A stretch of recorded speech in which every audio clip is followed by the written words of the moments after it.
नमस्कार। आज के इस एक्सप्लेनर में हम एक बेहद ही दिलचस्प टॉपिक पर बात करने वाले हैं। भारत के उपराष्ट्रपति की संवैधानिक यात्रा। हमारे संविधान में ये पद सिर्फ एक नाम के लिए नहीं है, बल्कि इसके पीछे एक बहुत ही पावरफुल और बैलेंस्ड स्ट्रक्चर काम करता है। तो चलिए बिना किसी देरी के सीधे मुद्दे पर आते हैं। फटाफट आज के एजेंडे पर नजर डाल लेते हैं। हम बात करेंगे इस दूसरे सर्वोच्च पद की, फिर योग्यताएं और चुनाव प्रक्रिया समझेंगे। उसके बाद इनकी दोहरी संवैधानिक भूमिका, फिर कार्यकाल, रिक्ति और पद से हटाने का प्रोसेस, और आखिर में करेंगे एक बहुत ही इंटरेस्टिंग तुलना, भारत बनाम अमेरिका के उपराष्ट्रपति। तो चलिए शुरू करते हैं पहले भाग से, देश का दूसरा सर्वोच्च पद, जिसे अनुच्छेद 63 के तहत स्थापित किया गया है। इस पद की एक अपनी ही ऐतिहासिक लेगेसी है। 1952 में डॉक्टर सर्वपल्ली राधाकृष्णन के पहले उपराष्ट्रपति बनने से लेकर 2022 में 14वें उपराष्ट्रपति जगदीप धनखड़ तक की ये जर्नी वाकई शानदार रही है। वैसे क्या आपको पता है कि 1961 में 11वें संशोधन ने उस पुरानी और जटिल संयुक्त बैठक वाली चुनाव प्रक्रिया को हमेशा के लिए बदल दिया था?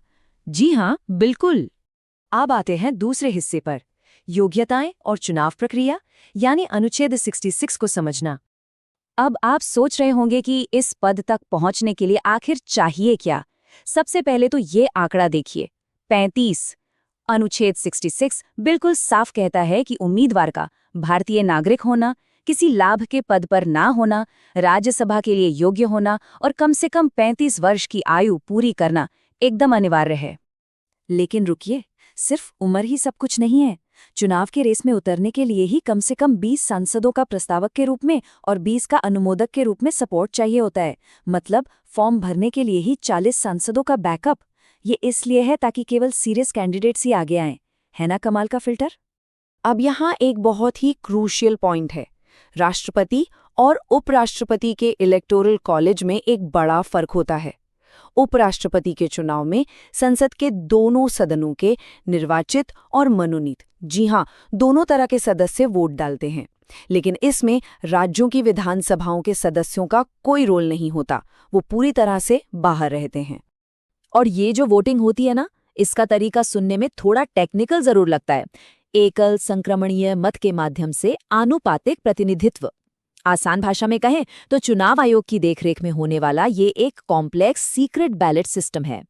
ये सुनिश्चित करता है कि चुनाव एकदम पारदर्शी और फेयर हो। चलिए अब तीसरे और सबसे अहम हिस्से की तरफ बढ़ते हैं, दोहरी संवैधानिक भूमिका, जहां हम अनुच्छेद 64 और 65 के बीच का बैलेंस समझेंगे। तो अनुच्छेद 64 के तहत इनकी डेली ड्यूटी क्या होती है? वो है राज्यसभा के पदेन सभापति के रूप में काम करना। और विश्वास मानिए, इस रोल में अपार शक्तियां हैं। सदन को स्थगित करना हो, 10वीं अनुसूची के तहत दल बदल के मामलों पर फैसला लेना हो, या विशेषाधिकार हनन के प्रश्नों को मंजूरी देनी हो, ये सब उनके अधिकार क्षेत्र में आता है। बेसिकली वो सदन के मास्टर हैं। लेकिन कहानी में ट्विस्ट आता है अनुच्छेद 65 से, जो इस पद को एक सेफ्टी नेट यानी राष्ट्रीय सुरक्षा जाल बना देता है।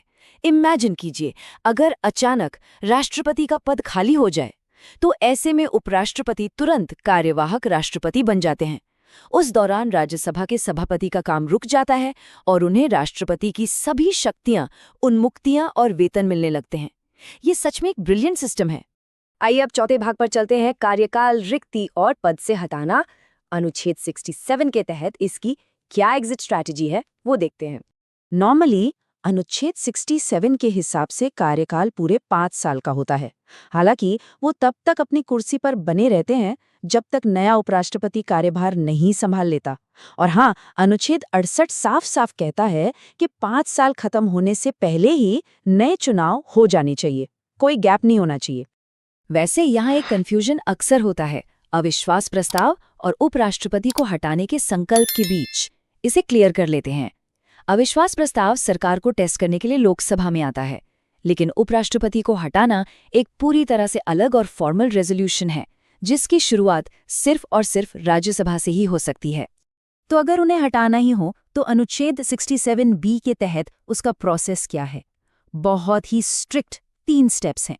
पहला, 14 दिन का एडवांस नोटिस। दूसरा, राज्यसभा में प्रभावी बहुमत से इसका पास होना। और तीसरा, लोकसभा का उस रेजोल्यूशन पर सिर्फ सहमत होना, दैट्स इट। अब आखिर में भाग 5 भारत बनाम अमेरिका के उपराष्ट्रपति, एक छोटा सा तुलनात्मक दृष्टिकोण। अगर हम दोनों देशों के उपराष्ट्रपति के रोल को कंपेयर करें तो एक बड़ा इंटरेस्टिंग डिफरेंस सामने आता है। उत्तराधिकार यानी सक्सेशन को ही ले लीजिए।